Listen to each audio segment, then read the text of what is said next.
Dans cet entrepôt désert dont le lieu restera secret, nous allons vous montrer quelque chose que nous ne devrions peut-être pas vous montrer. Mais nous allons le faire quand même.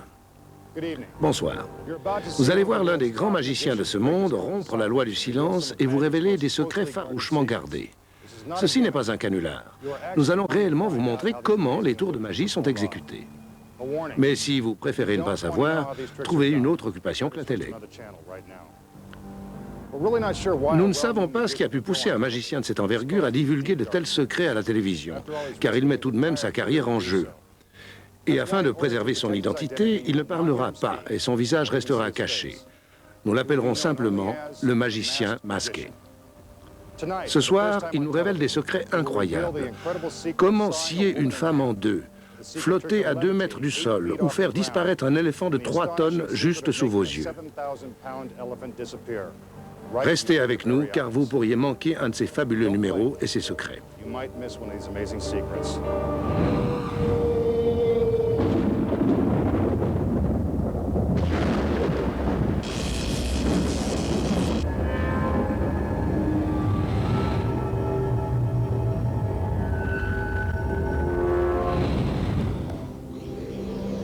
Nous voilà maintenant dans l'entrepôt. Pour son premier numéro, notre magicien masqué va transformer son assistante en tigre. Il commencera par vous montrer ce que nous, spectateurs, voyons. Puis nous vous expliquerons les petits secrets de la magie. Peu importe l'endroit où sont exécutés les numéros, que ce soit dans un décor tape à l'œil de Las Vegas, dans un grand show télévisé ou dans un endroit comme ceci, dénudé de tout effet de laser, les numéros de magie sont pratiquement toujours les mêmes.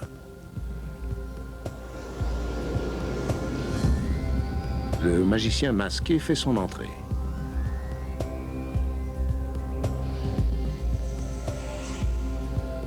Nous insistons sur le fait qu'aucune des illusions que vous allez voir n'est due à des trucages de caméra. Le magicien choisit une assistante qu'il fait entrer dans la cage. La cage est ensuite couverte d'un rideau. Il y a bien sûr une raison.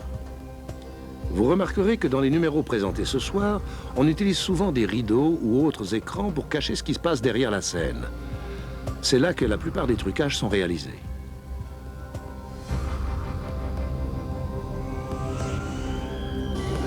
La cage est soulevée en l'air, il est donc impossible maintenant d'y entrer ou d'en sortir sans être vu. Toute l'attention du spectateur est concentrée sur cette cage.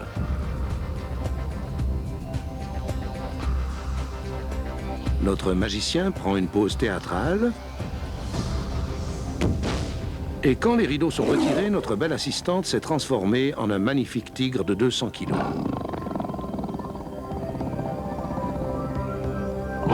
Tout ceci reste bien mystérieux, mais il y a forcément une explication logique.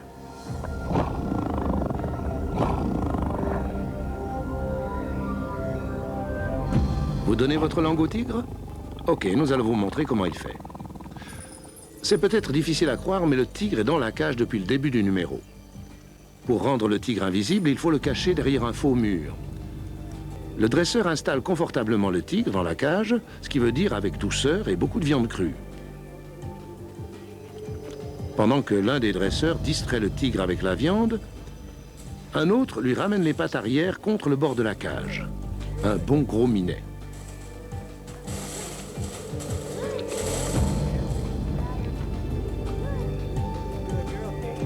Le faux mur est ensuite mis en place.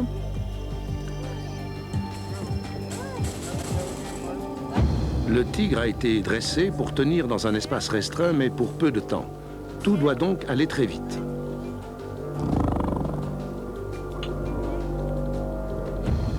Lorsque la représentation commence, le tigre est déjà caché derrière le mur de la cage quand l'assistante entre.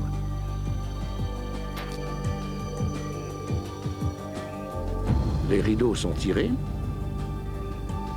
Et grâce à notre mini-caméra, vous pouvez voir l'assistante se glisser dans une trappe secrète au fond de la cage.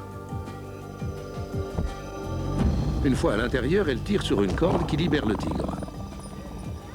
L'opération doit être parfaitement chronométrée car la fille se retrouverait nez à nez avec le fauve. Depuis ici, on voit que le fond de la cage est arrondi. c'est là que l'assistante est cachée. Regardez encore. La trappe est très exiguë. C'est aussi pour cela que les assistantes sont toujours si minces.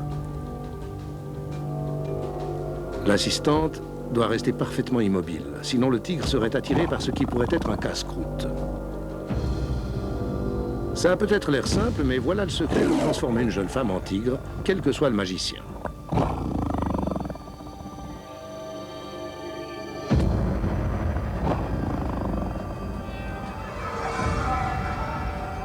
Et maintenant, passons à la lanterne chinoise.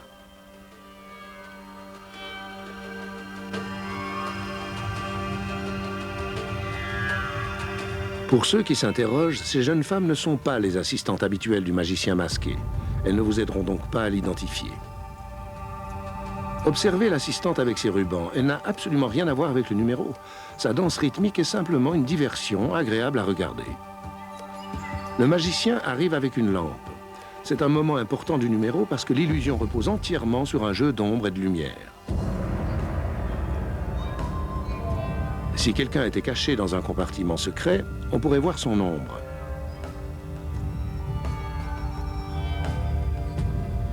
Le but est de prouver au spectateur que la lanterne est vide. Elle a bien l'air vide, en effet.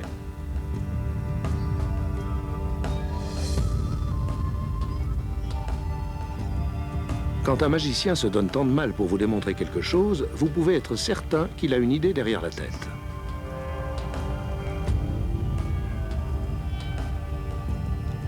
La lampe est mise en place et on referme la lanterne.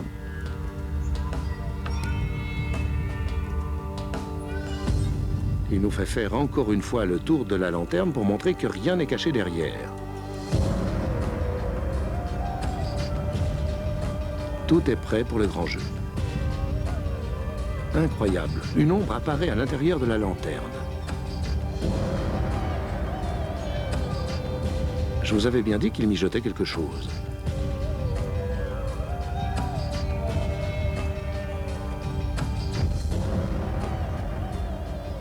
Pour renforcer l'effet dramatique, le magicien se met en transe alors que l'ombre prend mystérieusement la forme d'une femme.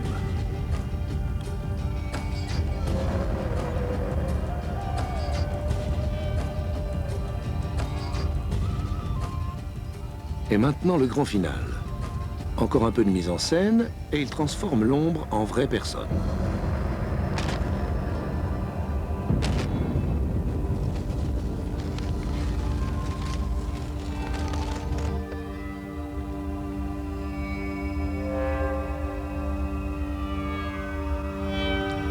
Mais nous savons que tout ceci n'était qu'une illusion.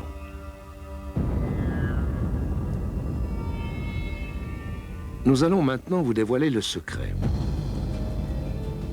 Quand la lanterne est amenée sur la scène, une des assistantes est déjà cachée dedans. Une fois la lanterne installée, l'assistante en sort par l'arrière et reste cachée.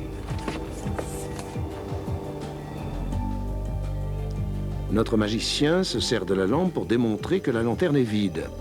Elle l'est puisque l'assistante est maintenant cachée derrière. Il glisse la lampe entre la lanterne et l'assistante pour ne pas projeter son ombre.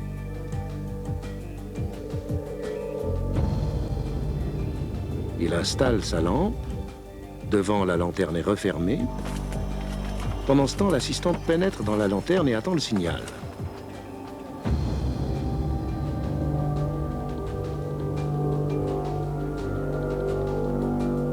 Comme elle ne peut pas voir les mains du magicien, c'est la musique qui guide ses mouvements chorégraphiques. Quel travail d'équipe. Voyons maintenant ce qui se passe à l'intérieur de la lanterne.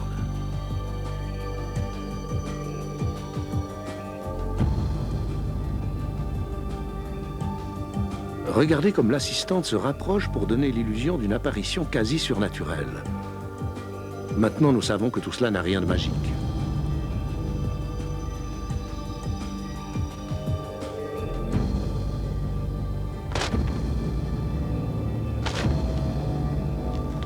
Pour finir, l'assistante passe à travers la paroi de la lanterne. Notre magicien a encore réussi son illusion.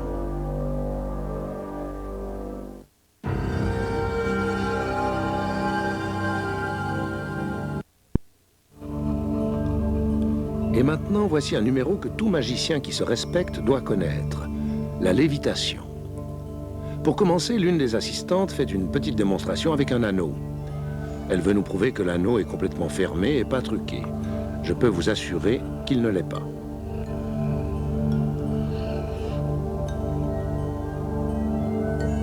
Encore des danseuses avec des anneaux. Ça fait partie du spectacle pour rendre le numéro plus impressionnant et plus mystérieux. Le magicien cherche des yeux l'assistante idéale. Même quand il l'a choisi dans le public, c'est toujours une personne de son équipe.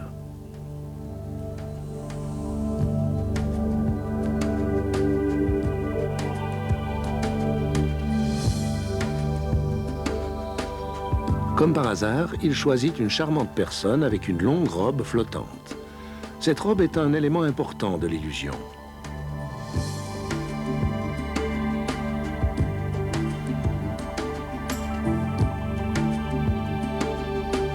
Le magicien la fixe droit dans les yeux, comme pour la mettre en transe. C'est pour vous convaincre qu'il est un grand hypnotiseur.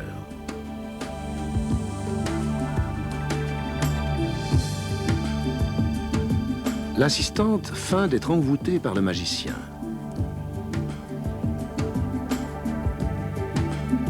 Il l'allonge sur la table, son corps semble se relâcher complètement.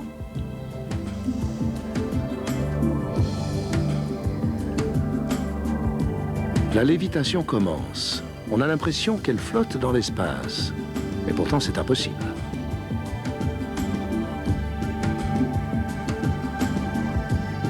Il glisse la main sous son corps pour montrer que rien ne la soutient.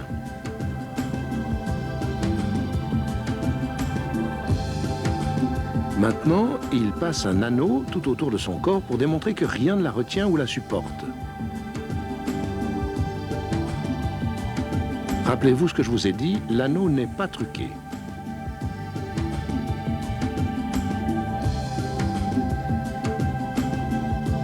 Le magicien cherche à nous faire croire qu'il utilise ses mains pour la ramener vers le bas.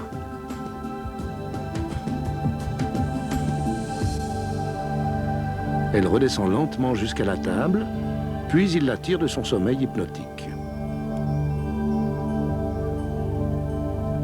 Maintenant, pour tous ceux qui nous regardent, voici la clé de l'énigme. D'abord, pour faire de la lévitation, pas besoin d'entrer en transe. Tout ce qu'il vous faut, c'est la bonne machine et la bonne robe du soir.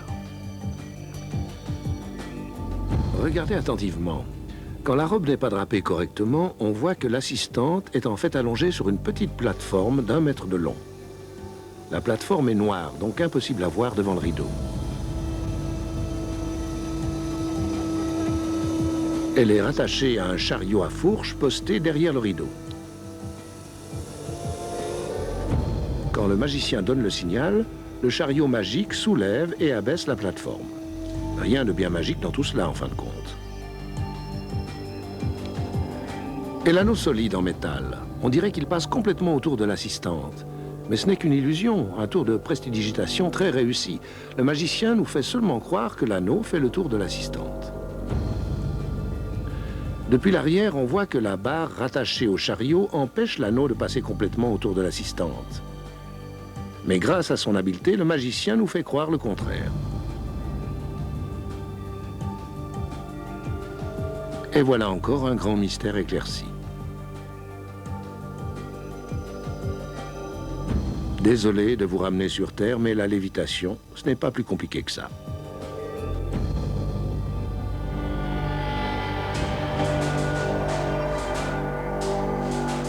Houdini a été sans doute le premier grand roi de l'évasion. Depuis, des milliers de magiciens ont repris ces numéros trompe-la-mort. Vous saurez bientôt quel est le truc. Le magicien est ficelé dans une camisole de force. Une vraie, comme on en trouve dans tout asile qui se respecte. Il est quasiment impossible d'en sortir.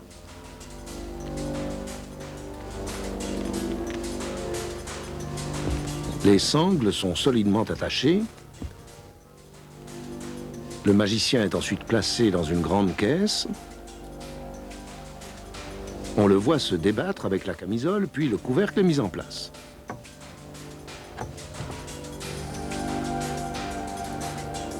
Ses assistantes ferment la caisse avec des chaînes et vissent le couvercle. La caisse est réglée pour exploser. Il a moins d'1 minute pour sortir de là.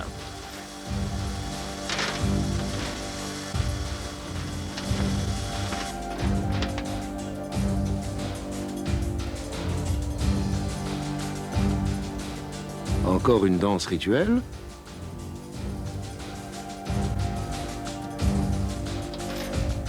Vous remarquerez que les assistantes sont toutes habillées pareil.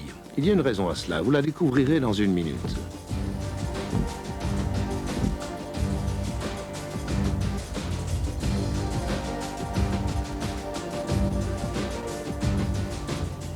L'assistante fixe sur la caisse ce qui ressemble à un bâton de dynamite.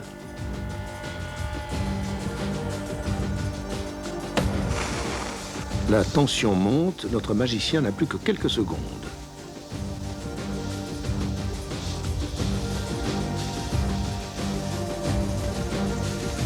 On a beau savoir que ce n'est qu'une illusion, c'est quand même très convaincant, on s'y croirait presque.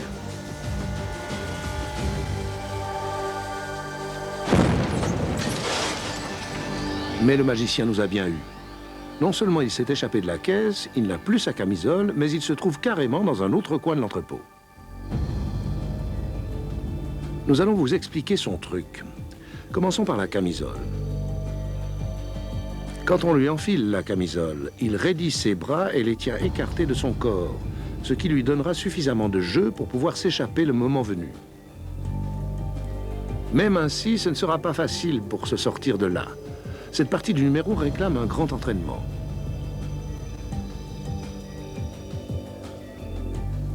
Jetons un coup d'œil pour voir ce qui se passe à l'intérieur de la caisse. Comme vous pouvez le voir, il faut quand même un certain entraînement pour quitter cette camisole de force. Rappelez-vous, tout se joue à la seconde près. Notre magicien a moins d'1 minute pour retirer la camisole et sortir de la caisse avant qu'elle soit soulevée en l'air et qu'elle explose.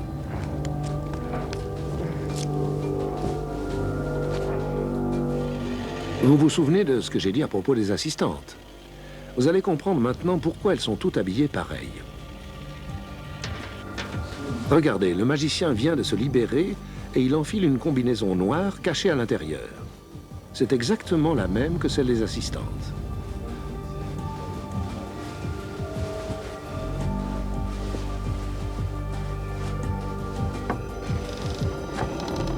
Puis, il sort par une trappe à l'arrière de la caisse. Il met une casquette semblable aux autres, avec une perruque. Voilà, il est déguisé comme ses assistantes. C'est là que la dynamite entre en jeu. Elle sert non seulement à faire monter la tension, mais aussi à créer une diversion pour permettre au magicien de s'échapper discrètement. Vous le voyez là-bas, penché en avant?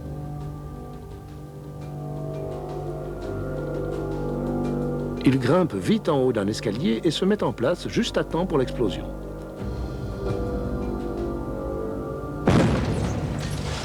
Quand la fumée se dissipe, il sort de sa cachette et avance sur une passerelle. Je parie que ça aussi, vous ne le saviez pas.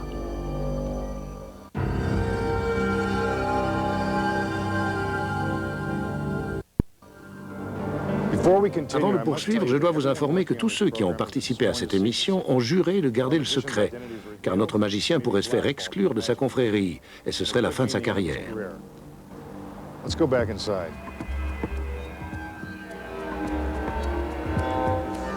Nous avons déjà tous assisté à l'illusion qui va suivre.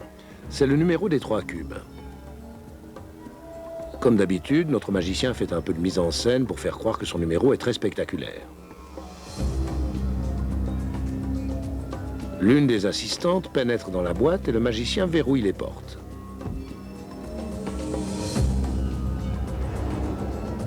Il examine ses lames pour renforcer l'effet dramatique et montrer aux spectateurs qu'elles sont solides.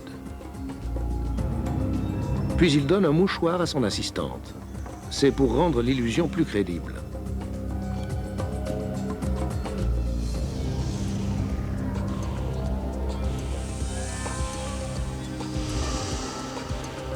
Il fait semblant de rencontrer une résistance, comme si la lame entrait réellement dans le corps de la jeune femme. Mais nous savons que ce n'est pas vrai, puisqu'elle continue de sourire alors que la lame devrait lui traverser le corps. Maintenant, la seconde lame. À nouveau, il semble avoir du mal à la faire entrer. Elle agite le mouchoir pour montrer que c'est bien sa main. Le magicien pousse le cube du milieu. Le mouchoir bouge, elle est toujours vivante.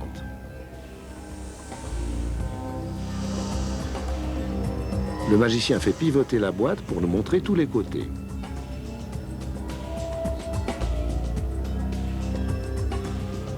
Puis il met sa main dans l'espace vide pour prouver qu'il n'y a pas d'effet de miroir. On dirait bel et bien que le ventre de la dame a disparu. Il remet le cube en place. Il retire les lames l'une après l'autre.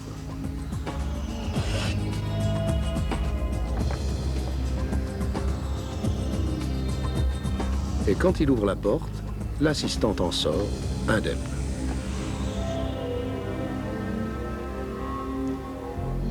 Pour vous montrer comment réussir ce tour, nous avons retiré le panneau du milieu. Vous ne pouvez pas savoir comme c'est simple. D'abord, l'assistante entre dans la boîte et le magicien l'enferme. Tout ce qu'elle fait ensuite, c'est se tourner de côté et rentrer le ventre. Observez bien les lames. La poignée est nettement plus large que la lame. C'est un détail important que les magiciens nous dissimulent. Elle donne l'illusion que la lame est aussi large que la boîte et va forcément pénétrer dans l'assistante. Mais nous voyons bien que celle-ci ne risque rien.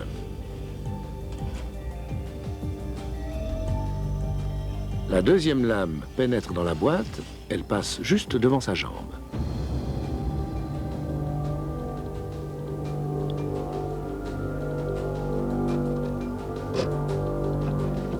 Quand le magicien pousse le cube du milieu vers la gauche, le corps de l'assistante ne bouge pas.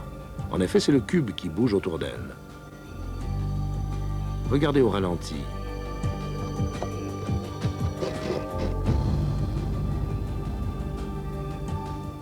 Autre détail important de cette illusion, cette bande noire se confond parfaitement avec l'arrière-plan et donne l'impression que le cube du milieu s'est déplacé plus loin que la réalité. Plutôt simple, non ?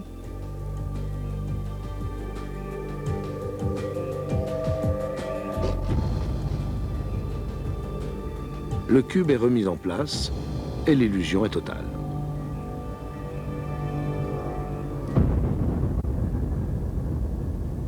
Voici un tour que vous pouvez facilement vous procurer dans le commerce. C'est le numéro des anneaux. Le magicien commence par vous montrer que les anneaux sont complètement fermés. Ils en ont l'air, effectivement. Comme par enchantement, il en accroche deux ensemble.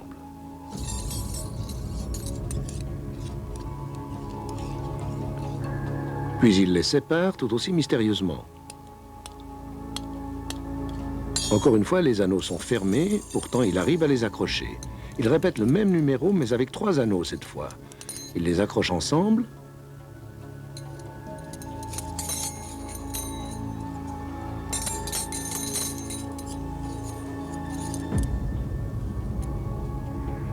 Puis il les sépare. Est-ce que vous avez compris comment il fait ? En fait, c'est d'une simplicité déconcertante. Notre magicien a l'air d'enfoncer un anneau dans l'autre, mais ce n'est qu'un tour de magie. Vous voyez ? Il y a une ouverture dans l'un des anneaux qu'il dissimule dans sa main. Comme la main est plus rapide que l'œil, nous devons suivre ses gestes au ralenti. Je parie que vous n'aviez pas vu cela la première fois. Pour séparer les anneaux, un autre tour de magie. Même si les anneaux ont l'air d'être encore enclavés, le magicien les a détachés juste avant. Regardez comment il s'y est pris. Les anneaux sont maintenant détachés. Et voilà un autre secret percé à jour. Passons maintenant à un tour plus compliqué. Le magicien masqué va vous montrer comment réussir le fameux numéro de la métamorphose. Il commence par taper sur une caisse en bois pour montrer que les parois sont solides. C'est effectivement une vraie caisse.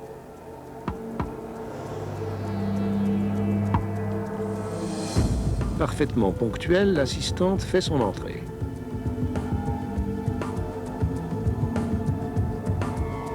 On la met dans un grand sac rouge qu'on attache solidement pour faire croire qu'elle ne peut pas en sortir.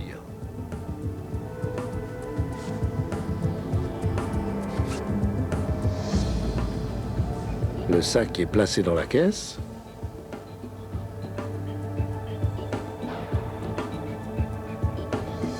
Le couvercle est posé dessus et attaché avec des cordes.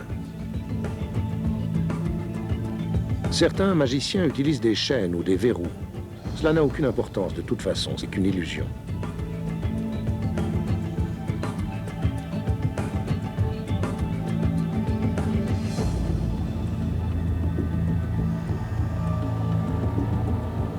Le magicien monte sur la caisse pour montrer qu'elle est assez solide pour supporter son poids. Puis le rideau est levé et il se glisse derrière.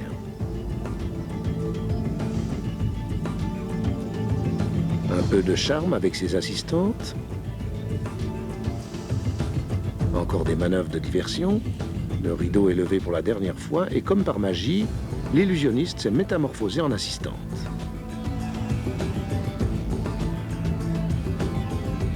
Vous vous souvenez, c'est elle qui était dans le sac.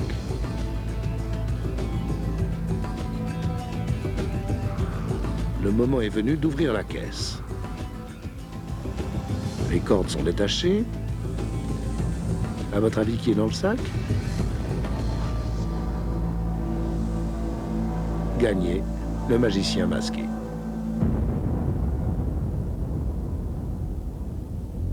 Comment a-t-il fait? Nous vous l'avons dit, ce tour est assez compliqué. Pour vous aider à comprendre, regardons de plus près. Nous avons vu l'assistante placée dans un grand sac rouge attaché au sommet. Ce que vous ne saviez pas, c'est que le bas du sac a une fermeture éclair.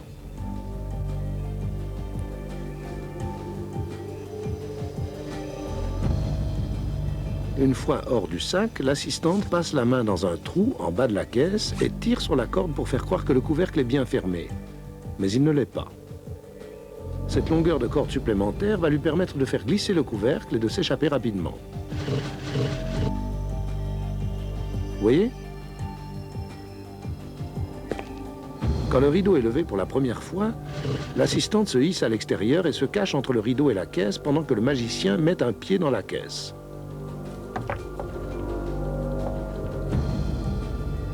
Le rideau se lève à nouveau et le magicien met le deuxième pied. Quand le rideau se lève une troisième fois, il se baisse vite et ferme le couvercle tandis que son assistante apparaît sur la caisse. Le minutage doit être très précis pour donner l'illusion d'une métamorphose instantanée. Notre magicien entre dans le sac pendant que les assistantes commencent à défaire les cordes. Il n'a pas besoin de refermer le bas du sac puisque ses pieds sont cachés par la caisse.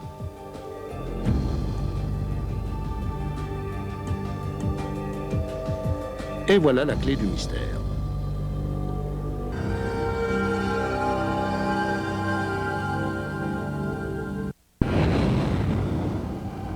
Nous avons déjà tous vu un magicien scier une femme en deux. Vous allez voir maintenant comment il s'y prend.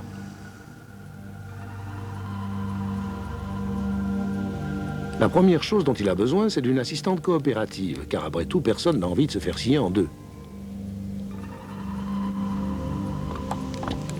L'assistante est immobilisée au cou et aux chevilles. En apparence, elle ne peut plus bouger.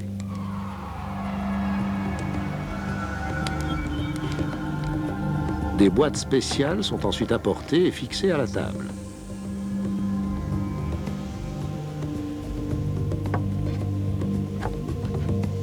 Les côtés sont ouverts pour montrer l'assistante qui est prisonnière. C'est un des trucs qui rendent ce numéro si spectaculaire.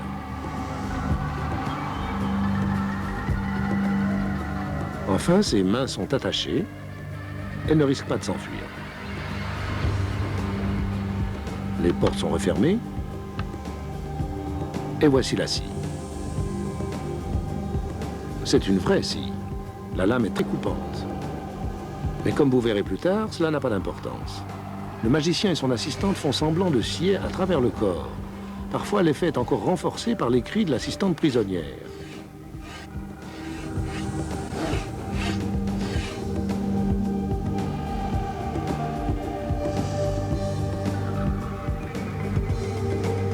La scie est retirée, mais notre magicien n'a pas fini.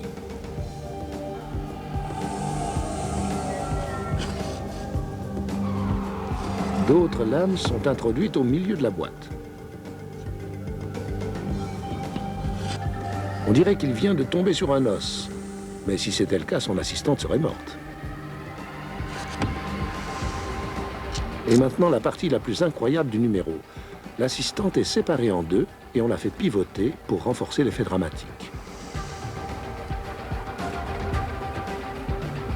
On voit parfois des pieds qui sortent à l'autre bout de la boîte. Ce sont des faux, actionnés par une télécommande.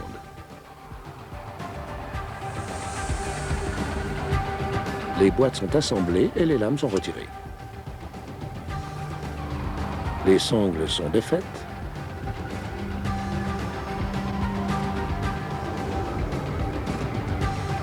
Les boîtes enlevées. Et la voilà toujours immobilisée. On enlève les entraves. Regardez son ventre. Pas une égratignure.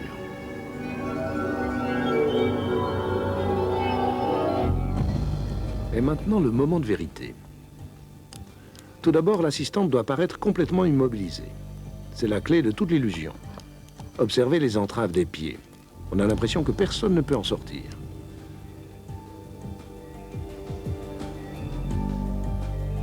Mais en fait, il y a juste assez de place pour glisser les pieds dessous. Il faut être vraiment souple pour réussir un truc pareil.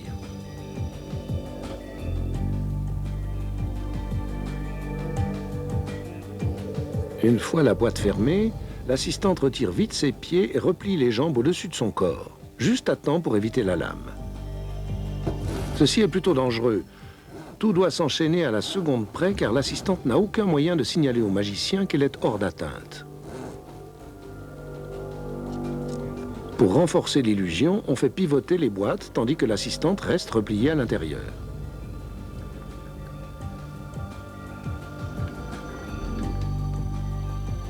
Une fois les boîtes remises en place, l'assistante glisse ses pieds sous les entraves pour faire croire qu'elle est restée immobilisée tout ce temps. Les boîtes sont retirées.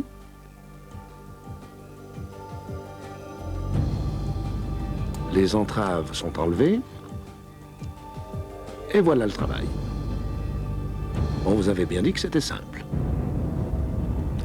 Maintenant, un tour de magie très connu. Le lapin dans le chapeau, rien dans les manches. Le chapeau est vide. Il le lance en l'air pour montrer que le lapin n'est pas caché dedans. Il déplie un foulard rouge, mais ceci n'est qu'une diversion. Regardez bien. Il plonge la main dans le chapeau et hop, un petit lapin blanc. Voilà comment il s'y est pris. D'abord, il place soigneusement un tout petit lapin dans un foulard noir spécial. Ne vous inquiétez pas, le lapin est bien installé et il ne peut rien lui arriver.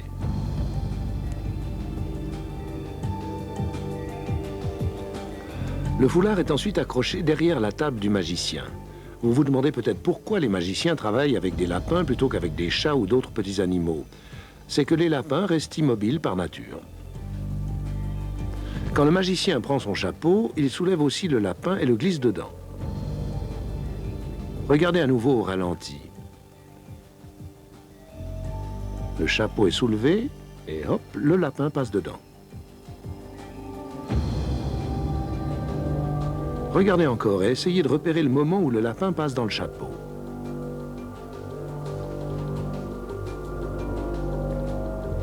Vous avez vu? Le magicien glisse la main dans le mouchoir dissimulé et en sort le lapin. Et voilà. C'est aussi simple que cela. Vous avez sûrement vu le numéro du panier transpercé des dizaines de fois. Nous allons maintenant vous montrer comment on le réalise. L'assistante apporte le panier et se prépare à monter dedans.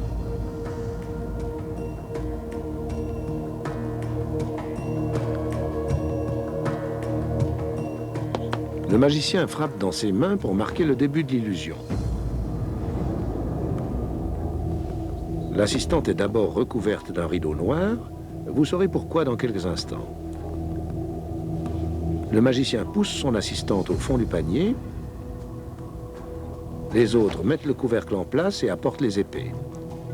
Ce sont des vrais, très bien aiguisés. Il enfonce les épées à travers le panier. On dirait qu'elle transperce son assistante. Mais si c'était le cas, ce ne serait pas un tour de magie.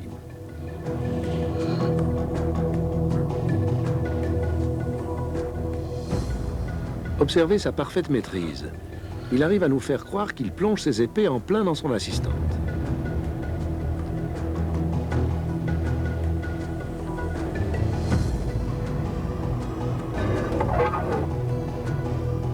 Il y a maintenant tellement d'épées dans le panier que personne sûrement ne pourrait y survivre. L'une après l'autre, le magicien retire les épées du panier.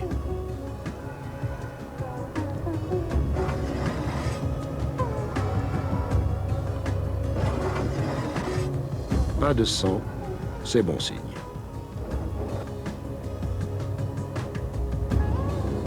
Une fois les épées retirées, le magicien couvre le panier avec le rideau noir.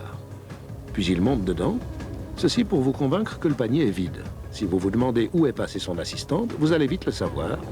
Le magicien sort du panier. Et qu'est-ce que c'est? Serait-ce... Eh oui. Oui, c'est la jolie assistante, sans une égratignure.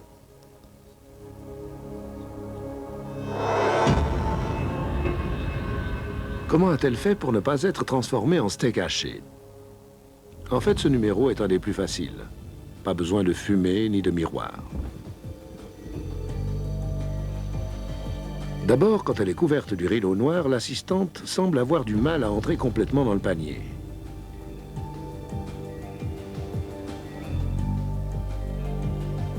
Mais sans le rideau, on voit qu'elle ne fait qu'étendre les bras pour donner une illusion de largeur. En réalité, il y a plein de place pour elle. Une fois qu'elle est installée, le couvercle est mis en place. Et à l'intérieur du panier, l'assistante attend les épées. Voyons maintenant ces lames. Rappelez-vous, elles sont très acérées.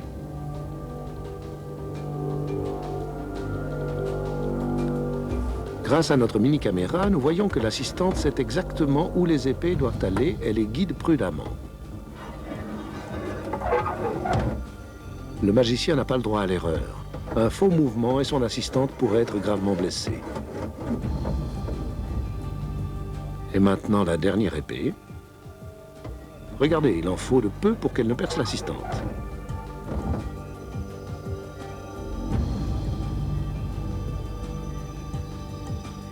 Une fois qu'il a planté toutes les épées, le magicien renverse l'opération et les retire soigneusement. C'est également très dangereux. L'assistante doit se protéger des épées à mesure qu'elles sont retirées.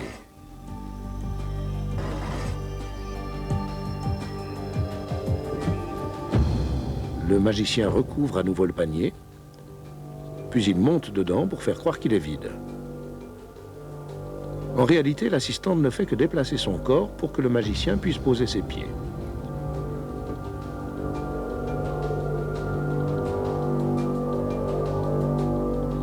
Voilà ce que cela donne avec notre mini-caméra. Regardez, il y a suffisamment de place.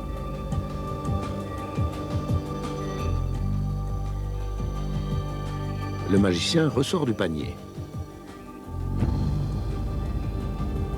Recouverte à nouveau du rideau, l'assistante émerge du panier et réapparaît, comme par enchantement, indemne. La prochaine fois que vous assisterez à ce numéro, vous saurez donc ce qui se cache derrière.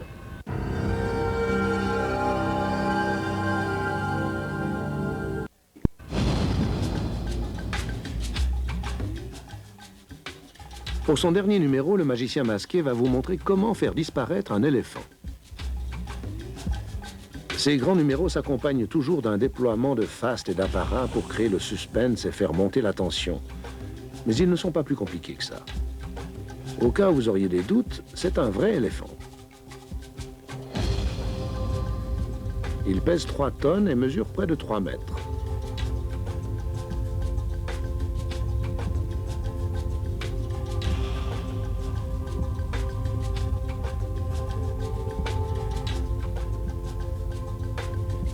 Ces dresseurs sont là pour éviter qu'ils deviennent incontrôlables.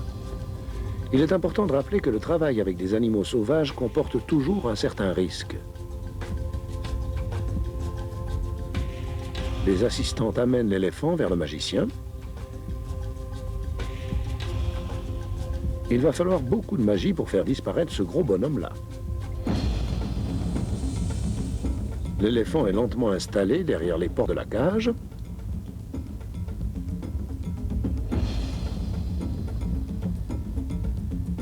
Encore une petite danse des assistantes.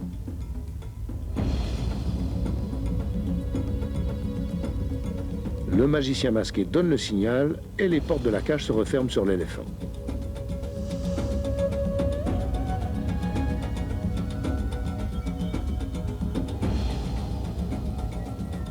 Gardez les yeux sur l'éléphant. On voit bien qu'il est toujours dans la cage.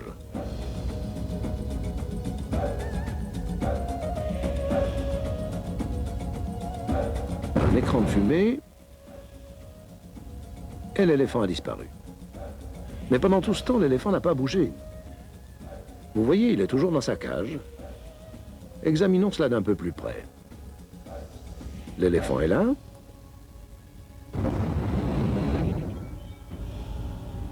Le moment d'après, il a disparu. Vous avez compris? Voici l'explication. Vous voyez le treillis au fond de la cage? C'est exactement le même que le treillis à gauche et à droite de la cage. Quand la cage est fermée, on voit l'éléphant à travers, ainsi que le treillis derrière lui. Voilà ce qu'on ne voit pas. Il y a des miroirs cachés dans chaque barreau de la cage. Quand le magicien déclenche la fumée, les miroirs coulissent et empêchent de voir l'intérieur de la cage. Vous ne voyez plus l'éléphant ni le treillis à l'intérieur. Ce que vous voyez, c'est le reflet du treillis à l'extérieur de la cage. Pendant ce temps, l'éléphant n'a pas bougé. On voit clairement qu'il est toujours dans la cage. Repassons la séquence au ralenti. L'éléphant est à l'intérieur de la cage. Quand la fumée se dissipe, on voit le reflet du treillis à l'extérieur de la cage, ce qui donne l'impression que l'éléphant a disparu. Derrière la scène, un minutage ultra précis est nécessaire pour que l'illusion soit totale. Au signal convenu, quelqu'un dans les coulisses tire un levier pour actionner les miroirs. Nous allons vous montrer le numéro sans la fumée. On voit très bien l'éléphant qui disparaît à mesure que les miroirs coulissent. Il est temps maintenant de parfaire l'illusion. Pendant que les spectateurs captivés regardent l'éléphant disparaître, ses dresseurs le font rapidement passer sous le treillis derrière la cage. Et lorsque le magicien pénètre dans la cage, l'éléphant a vraiment disparu.